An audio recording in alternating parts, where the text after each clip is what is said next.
Hello everyone, and welcome to another episode of Daily Gwei Refuel, where I recap the latest news in the Ethereum ecosystem. I'm your host, and this is Anna, and it's the 2nd of April 2024. Alright everyone, let's get into it. So, it has been around 18 days since the Denkun upgrade went live on the network, and as you guys know, it brought with it EIP 4844, or Blobs. Now, because it's been 18 days, it means the first Blobs are expiring today. So as you guys know, Blobs are set to expire by default, so nodes around the network will be expiring these by default. I assume that the vast majority of nodes have not changed that default and will be expiring these Blobs. Now, you guys will remember that just because these Blobs are expiring doesn't mean they are lost forever. What this means is basically there is a pointer on chain for these Blobs, essentially. I mean, maybe pointer is the wrong term, but essentially they're still there, right? The commitment is still there. The Blobs were there once upon a time. We're just expiring the corresponding data. Now, why I say it's optional is because you can actually set a flag or set a it's a flag basically in your configuration file for your nodes that you're running as part of being a validator, being running a full node on the network, that you can store the Blobs past the 18 days for archival purposes. Now, you guys know I am of course storing my Blobs for indefinitely basically on my network attached storage devices. I have about 100 terabytes of storage on that. That's going to be enough for many years to come, even as blob counts and sizes increase there. And the cool thing about that is that restoring Blobs is a one of n trust assumption. So what that means is that you only need one person to have the data for you to be able to kind of retrieve what the data was at that point in time. So let's say you want to go back and unpack the data from like 2 years ago once Blobs have been out for 2 years. And let's say that 100 people stored this data, but 99 of those people's data got corrupted or is inaccessible for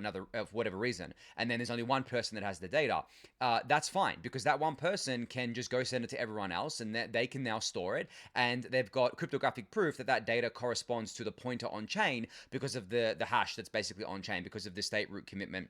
At least from my understanding, that's how it works. Maybe getting some of the terminology mixed up here, but doing it on the fly can be quite difficult sometimes. But that's kind of how it works. And that's the coolest thing about Blobs, by far, to me, is the fact that we get to basically get this extra scalability without putting extra burden on full nodes, because they get to expire it if they want to, and then people can just store it, whether they be hobbyists like myself or service providers like a lot of companies out there, such as Etherscan and others out there. They can store it, and then, as I said, it's a one of n trust assumption. So you only need one of them to be kind of available. It's I guess like one of n trust assumption, but also a one of n liveness assumption too, where essentially you don't need 100 different kind of people to hold it. You only need one person to hold it in the world, and you have cryptographic proof that what they have, the data that they have, has not been tampered with, has not been altered in any way, and it's exactly what was put on Ethereum when it originally was on Ethereum L1 before it was expired. And that's why we refer to Ethereum as a root of trust, because Ethereum is the root of trust for that blob. So that to me is the really cool thing about Blobs. Blobs are cool for a number of reasons, but that is probably the coolest for me. But I saw this cast on Firecaster from 0x Rob here with a nice little chart showing that what it looks like in terms of like blob storage, and showing what blobs have expired, what blobs have been posted, and then a simulation of what this kind of looks like here, and blobs that are expiring. So you can go check this out. I'll link it in the YouTube description below. But yeah, I mean, you can see here that he's basically simulated out in the light shade of green and the light shade of, I guess, what's the color here? Maroon or something like that. Light shade of that, and simulated it out 2 weeks from today, and that's showing you what it's going to look like. So because not a lot of blobs were used initially for the first kind of 10 days of Denkun, there wasn't we weren't at the kind of target blobs. We weren't at 3 and 6. We were basically below that. But since then, it has upticked. That's why you see since like March 27th ish, it's gone up, and then you can see here that corresponds to what blobs are going to expire, and basically that will go up as that comes into view, as that rolling 18 days comes into view there. So just a really, really cool chart here. So kudos to 0x Rob for putting this out there. It's from Dune Analytics, I believe, and then you can see he's also got a thread here with a bunch of other information, and also keeping track of who's storing the blobs. So he kind of cast it out here saying that myself and Tony here are storing the blobs as personal providers, and then you've got a bunch of data providers such as Blobscan, Dune, Block Native, Rated, Covalent, and I believe Etherscan's in there as well, all storing the blobs. So yeah, I mean, we have a lot of redundancy here, but at the same time, as I said, like, you don't, in the worst case scenario, you don't need that redundancy. You only need one person to have the data, and as long as obviously as long as that data hasn't been altered or anything, it's going to match what's on the Ethereum L1, no matter how far back you go. And that's the real powerful thing about blobs here, and everything could be recreated there. So I'm sure there's lots of hobbyists out there that are probably storing the blobs. Right now, they're not too heavy to store.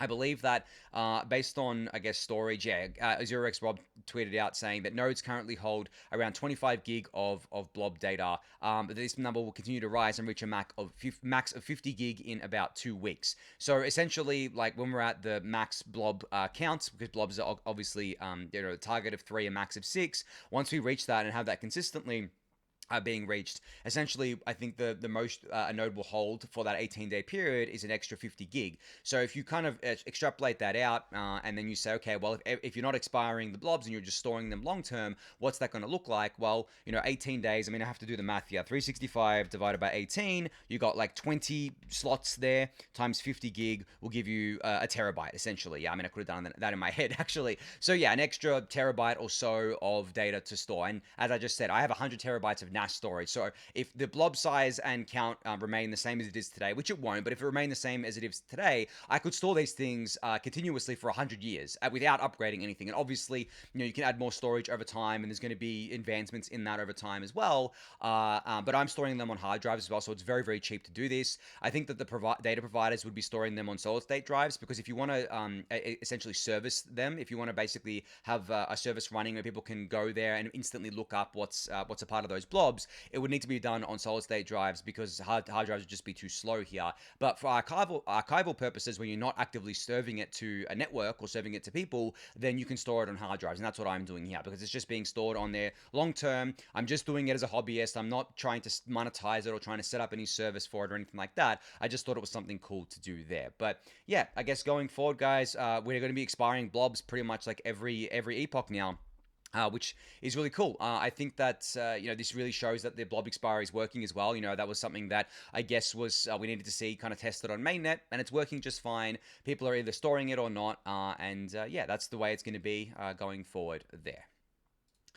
All right, so there's been a lot of chat about layer 3s lately, and I remember, I think I said this like a year ago or a little, maybe like 10 months ago or something like that. I remember saying that the Ethereum ecosystem, if we use the term layer 3s, we're going to be made fun of. And of course, we've been made fun of. Everyone's like, oh, why do we need layer 3s? We haven't even finished layer 2s yet. Or layer 3s just sound stupid. What about layer 4s and layer 5s and so on and so forth?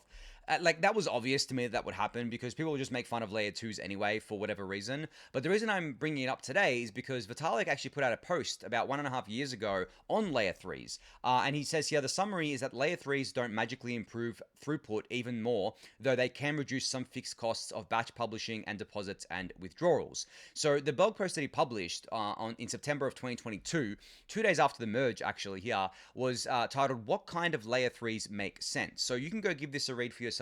I'll link it in the YouTube description below.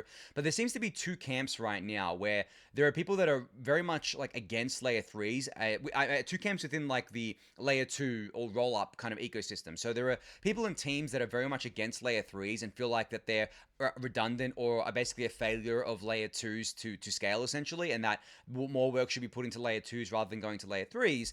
And then there are teams that are basically all in on layer 3s and saying, this is a growth vertical for specific use cases. We think that we should be putting effort into this, so on and so forth. I think that in terms of the most vocal teams, I would say that the Polygon team seems to be very much against layer 3s, or maybe just they don't see the point of them, or they don't see the value in them. And the Arbitrum team definitely sees the value in them and is pushing it quite hard as part of like the Arbitrum Orbit ecosystem. And they're not just pushing it within the Arbitrum ecosystem. You can run L3s on other L2s. So for example, Degen Chain is an L3 using Arbitrum Orbit, but it's run on Base. So it settles down to Base, and then Base settles down obviously to Ethereum L1 there. And Base is built on the OP stack. So this is really the definition of modularity, guys. Essentially where you can like pick and choose which parts you want to use. And in this case, Degen Chain is even using off-chain DA. So they're using AnyTrust DA, which is Arbitrum's off-chain DA, or the Arbitrum ecosystem's off-chain DA. They're using Orbit, which is the layer 3 tech that Arbitrum has developed there, or that Off-Chain Labs has developed there. And then they're settling down to Base, which is built on OP stack, but Base is built at Coinbase. And then the data is being posted to L1 Ethereum of Base, and then obviously L1 Ethereum is built by all of us. So you can see kind of the way the modularity works here. And some people will look at this and be like, oh my God, there's so many extra trust assumptions here. There's so many points of centralization, so on and so forth. But that is really the whole point, isn't it? Is that we can actually explore this whole design space, and we can basically make things that make sense being, semi-centralized, or make sense being not like super decentralized. And I discussed this late yesterday, so I'm not going to rehash my points around that there. But that really is, I guess, the discussion right now about like, are layer threes actually, worth it? Is there a point to layer threes? Is there value in it? Or essentially, does it mean, does it mean nothing? Is it going to fizzle out? Is it a fad sort of thing? So we're going to see more and more discussion about that as time goes on. But I definitely recommend going and reading Vitalik's post. It is a year and a half old now, but I think it's still relevant. I skimmed through it before. I didn't have time to read the whole thing, but it definitely seems to be quite relevant still. So yeah, you should definitely go check that out. I'll link it in the YouTube description below for you to do so. All right, so obviously, as we've all seen over the last 24, 48 hours, the crypto prices have not looked too good. They're down a bit. And honestly, this is just short-term noise, I think. I think the market got way overheated with like the meme coin stuff and the meme coin speculation, and everyone talking about, oh my God, it's up only super cycle. It's all about the meme coins. Yeah, meme coins are going to go up forever. Whatever. I'm not going to comment on that in particular, but that prompted me to kind of put out this cast today where I said, crypto prices may be down, but layer 2 activity just hit another all-time high. And as you can see here, this is the L2 beat activity page where they're showing that the scaling factor of L2s right now is at 11.02x, which is an all-time high. And it's even higher than that really kind of crazy spike we saw with inscriptions, as you can see in the chart in front of me here.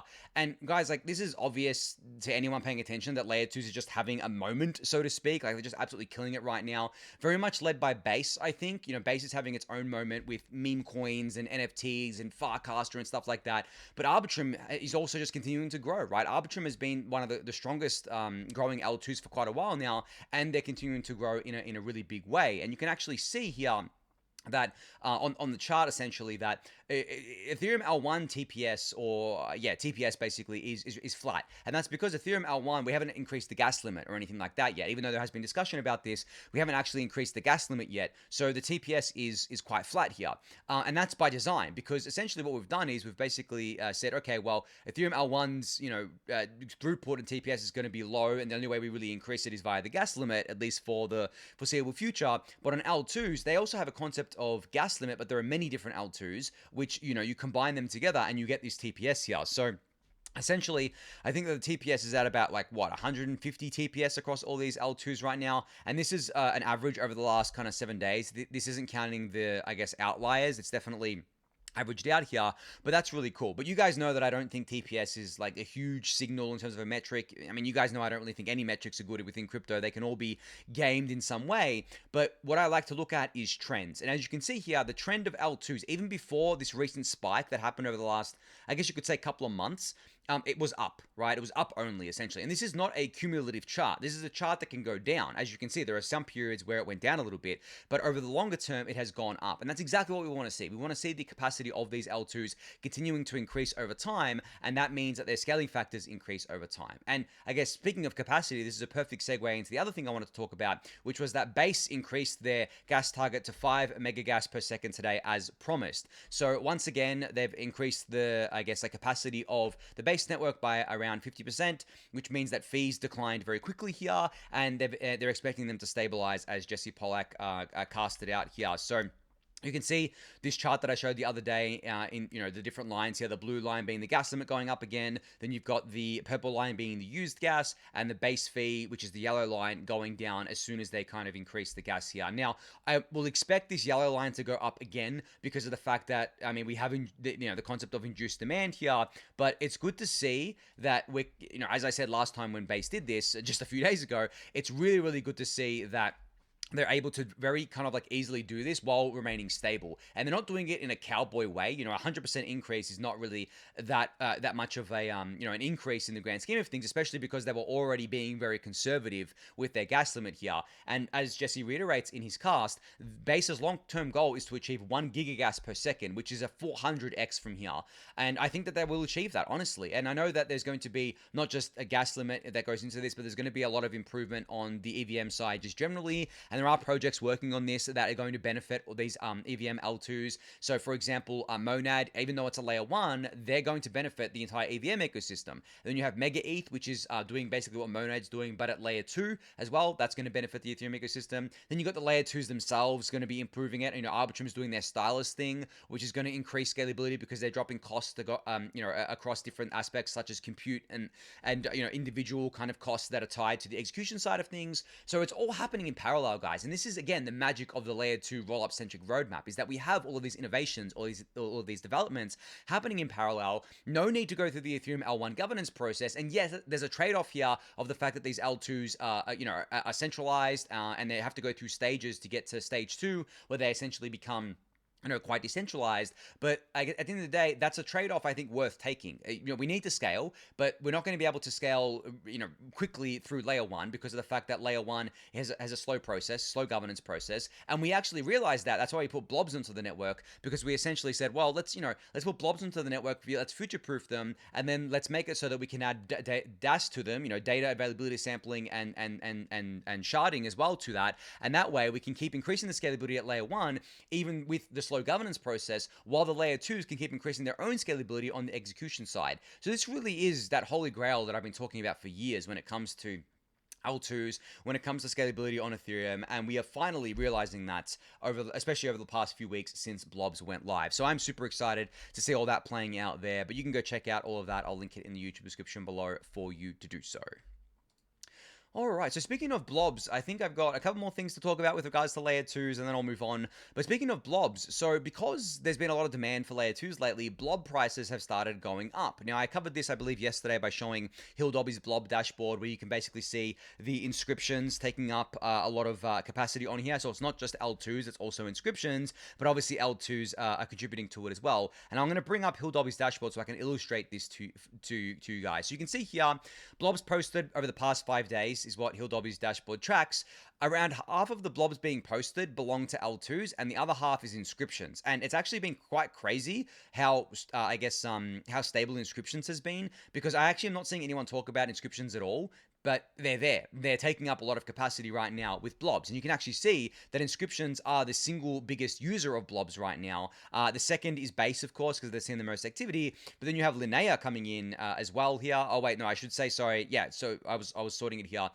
You have Linnea in the blue here, being a recent entrant, you can see here. But then, yeah, it goes Base, Arbitrum, Optimism, Starknet. So basically, the more usage they see and how they post blobs will dictate their blob usage here.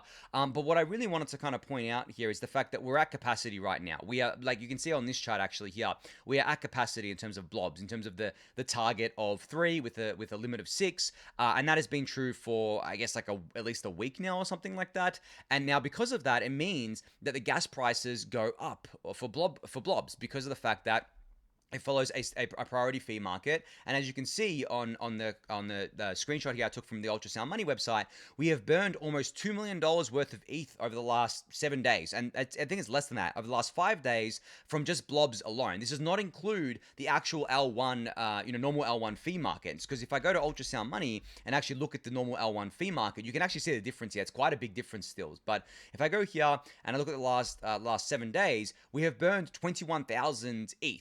Whereas for blobs, if you go and look at my screenshot, we've only burned 520 ETH. But still, it's something, right? Like, it means that the demand is outstripping the supply for blobs already, as was pretty much expected by pretty much everyone, and that's playing out in the fact that we're burning ETH because of this now. Inscriptions are basically helping us to burn ETH here, but that's actually crazy, the difference between blobs and the normal fee market. I mean, 21,000 compared to 500 ETH here, but over time you would expect those things to get closer and closer, but also the gas limit of L1 is not going to be increased at the same rate of the blobs at L2, right? Where essentially the blob size and the count can go like 2x in the next hard fork, for example, whereas the gas limit, I would struggle to think it would go 2x by the next hard fork. Maybe we do that 33% increase that some people were advocating for, but a double, yeah, I don't know about that. I think that would be a tall order, that's for sure there. But anyway, just wanted to highlight that one for you guys there. And the last thing on the L2 front is Peter here tweeted out that Base cleared 7,000 transactions a minute at one point, which was over 100 TPS. That's crazy, guys. The fact that like Base is already doing over 100 TPS alone here, which is just insane. And that's simply because of the fact that they're increasing capacity, and every time they increase capacity, it gets filled up. People are hungry, guys. Like the demand is there. When you reduce the fees, demand comes in. And this is the cat and mouse game that I keep going on about, is when it comes to scalability. And the fact that we have Base to basically stress test all of this stuff, and then Arbitrum as well on Arbitrum 1 is doing a lot of activity too, and the other L2s are continuing to grow as well. Like, we're just stress testing everything here, like from Blobs to the execution side of the L2s, to how much TPS we can do across all L2s collectively with Blobs. So it's really, really great to see that. But as I said before, TPS isn't, the be-all, end-all. It's not the holy grail. Really, to me, the holy grail is at the end of the day just what the users being able to do transactions on these networks in a cheap way, and being able to do them with kind of deep liquidity as well. Like if they want to do DeFi stuff on all of these L2s, they should be able to do them with deep enough liquidity for them to do it. There should be all the apps that they want to use on there. And that's just a short to medium term problem, I think, because as I discussed, I think last week about the AG layer and shared sequences, those seem like a way we're going to be able to solve a lot of these issues around fragmentation at the protocol level. I've said that we can solve a lot of the fragmentation issues at the UX level, the wallet UX level, but if we can do it at the protocol level first, and then the wallet UX level only has to do a little bit of extra work to abstract it away even more, then we get to like more of a, I guess, like perfect solution here. So I think, yeah, that's only a short to maybe medium term issue there, but I'm getting more and more confident as time goes on that the AG layer, which is being built by Polygon, but is being built as a credibly neutral thing, it's being built as a public good. It's not supposed to be just for Polygon chains. It's meant to be for like everyone. So there's the AG layer, and then there's shared sequences, which I think that the winning shared sequencer will probably be an AVS, so an eigenlayer AVS, which means that it will be secured by Ethereum's crypto economic security, which means that you'll have more guarantees around liveness as well, because the Ethereum node operators will be running them. So you'll have liveness guarantees, censorship resistant guarantees, and you can probably plug them into the same MEV boost or PBS pipeline that we're going to have in the end state of Ethereum L1 there. And then on top of that, we also have based sequencing or base boosted sequencing that Tycho is very involved in, and then pre-confs as well, which Justin Drake has talked about a lot. There's so many things happening across every kind of area you can think of right now, guys, when it comes to scaling Ethereum and everything in between there. So just great to see all that happening there. But you can go check out this chart from Peter. I'll link it in the YouTube description below for you to do so. All right, last up here, I've left a bit of time because I wanted to talk a little bit about something that John Wang put this tweet out where he said the stuff that people talked about 2 to 4 years ago, such as layer 2s, ERP4844, account abstraction, T-bills, all actually got implemented. This is a reminder that it's not all talk, shit actually happens. And I quote tweeted this and I said, one of the most rewarding things for me as an educator is talking about awesome things that are coming to Ethereum years in advance and then seeing them delivered on mainnet. The Ethereum roadmap is the most robust one in crypto by far, and will continue to be delivered on. So you guys know, if you've listened to the refuel from like day one, I mean, I'm sure there's a few of you out there, I'm not sure how many people listened since day one, but you'll know that I've talked about like all of these things at length for years in advance, like multiple times. And I'm talking about things today years in advance. And as I said in my tweet, like it's incredibly rewarding for me to be able to talk about this stuff for you guys and then see it materialize eventually on the network. And the only reason why I have so much confidence that it will materialize is because I have a lot of confidence in the Ethereum's ecosystem's ability to ship the Ethereum roadmap. Not just the layer 1 roadmap, but the respective layer 2 roadmaps and everything in between. I have no reason to doubt the ability of the Ethereum ecosystem to ship. And this is my main thesis for the Ethereum ecosystem, and by an extension for the ETH as an asset, is that Ethereum attracts the best and brightest minds, and it continues to do so. It is the ultimate nerd snipe. I know there are other ecosystems out there that have smart people working on them. I'm not trying to deride them or, bring them down or anything like that. But when it comes to just like what is the epicenter of crypto, it's Ethereum. All the innovation happens on Ethereum. All the things that get traction on other chains started on Ethereum. Ethereum is the breeding ground of innovation for the entire ecosystem. It births the kind of biggest deal things. Like for example, recently with restaking with Eigenlayer, that is in the Ethereum ecosystem, guys. Like DeFi is in the Ethereum ecosystem. Like layer 2s, Bitcoin tried to do it with Lightning Network, failed, and then Ethereum did it and successfully delivered on it, and we basically invented rollups, on top of Plasma. as kind of like a successor to Plasma, and then the ZK stuff. It's all happening on Ethereum. Like I could keep going on for ages about this, but it's all happening on Ethereum. But in terms of like the Ethereum L1 roadmap itself for the core protocol, I mean, this is the latest updated version. I'll link it in the YouTube description below. But I look at each of these items, and I don't look at these as moonshots. I look at these as really well-defined roadmap items that have active research happening on them that don't seem to have, at least most of them don't seem to have any real blockers on them in terms of getting them shipped on mainnet. And then you've got a lot of things that have already been shipped on mainnet or are close to shipping on mainnet here. Even things underneath the splurge, where you can see that basically the splurge is a stretch goal. Essentially, we're like, okay, well, the items in the splurge, you know, they're nice to have, but they're not critical. We're still delivering on them. And Vitalik defined EIP 1559 as one of the things in the splurge, and we delivered that. And then you've got things like EOF, which seems to be delivered in, it's going to be delivered in Pectra. We've got VDFs in Endgame 1559. Like, those things are still being researched and worked on. Maybe they don't make it in eventually, but they're there, right? But then you have all the other roadmap items here, and we see them all. 4844 was implemented. I mean, Vitalik hasn't updated this yet, but it's been implemented. And then PeerDAS, it's being worked on. We have a design for it. We know that we can probably get it in to a hard fork, relatively soon. Same with, like, full dank sharding as well. The MEV stuff, we're doing inclusion lists, right? We're doing EPBS. All that stuff's being worked on, like in a very detailed and kind of like hardcore way. Same with the Verge, with vertical trees. We have test nets for that, right? The Purge, state expiry stuff. Like all of this stuff is just being worked on in parallel across the ecosystem. And this is what I'm betting on. Like this whole roadmap just basically encapsulates my entire thesis for the Ethereum ecosystem, is that we can deliver on pretty much maybe not every single one of these items, but pretty much like most of these items, the important ones at least, the critical ones that we need to get into the Ethereum Layer 1 network. And this is only the Ethereum Layer 1 roadmap. This is not counting all of the Layer 2 roadmaps. This is not counting all the other research happening outside of Ethereum L1 on things like, as I mentioned, shared sequencing, restaking, right? Things within DeFi, all that sorts of stuff. It's all happening on Ethereum, and I have no doubt that Ethereum is going to continue to be the epicenter of all that innovation, and continue to be the epicenter of all that growth and those Cambrian explosions that we see. And I have no doubt that all the other ecosystems will continue to copy Ethereum, because Ethereum is that breeding ground. Ethereum is that infinite garden, and ETH sits at the center of that as well. So I have no doubt that ETH is going to keep accruing value based on that over the longer term. And when I say longer term, guys, like I'm talking, decades here. Like this is not a short term game at all. I've always had a decades-long mindset for Ethereum, and it may sound like a long time, but at the end of the day, like we all know how time works. By the time a decade passes from now, we'll be like, oh, where did the decade go, right? Like we always do that at the end of the year, where we're like, oh my god, can't believe it's like 2024 already, when it was New Year's last year. And then by the end of this year, we're going to be like, oh my god, it's already 2025. Where did the year go?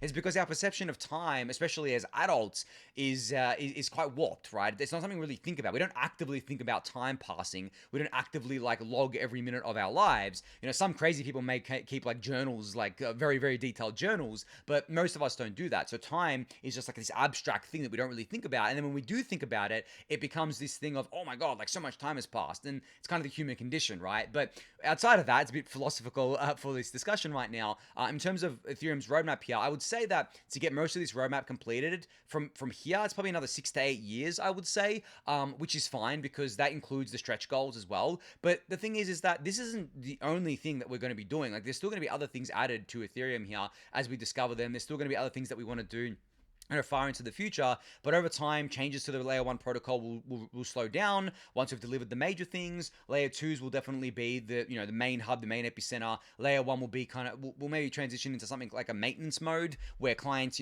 teams optimize their clients, where if there's any bugs on mainnet, we fix those. Maybe we do like an upgrade every 2 years or something, because it's something that we want to get into the network, but it's not a rush to get in. So that's kind of how I envision these things playing out over time there. But anyway, enough of me ranting about that. That has actually been quite a bullish episode today. I didn't mean for it to be bullish, and I think that the sound is probably low on my voice here, because I just see it coming up on my OBS here, the recording tool that I use, that it's a little bit low. So apologies for that during the video. You probably just have to put your volume up. I'll have it fixed for tomorrow's episode. But I think on that note, that's going to be it for today. So thank everyone for listening and watching. Be sure to subscribe to the channel if you haven't yet. Give that video a thumbs up, subscribe to the newsletter, join the Discord channel, and I'll catch you all tomorrow. Thanks, everyone.